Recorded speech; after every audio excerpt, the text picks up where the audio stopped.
You ask Tiger to solve. This deals with linear equations with one unknown. The final result is x equals -5. Let's solve it step by step. Group all x terms on the left side of the equation. Subtract 3x from both sides. Group like terms.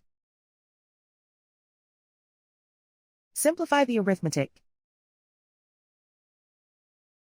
Group like terms. Simplify the arithmetic.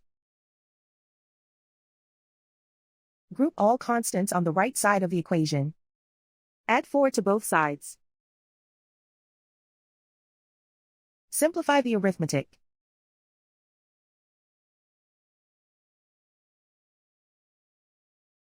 Convert the x into a positive number.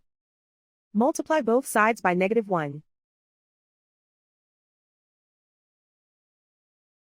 Remove the ones. Simplify the arithmetic. And so the final result is x equals -5.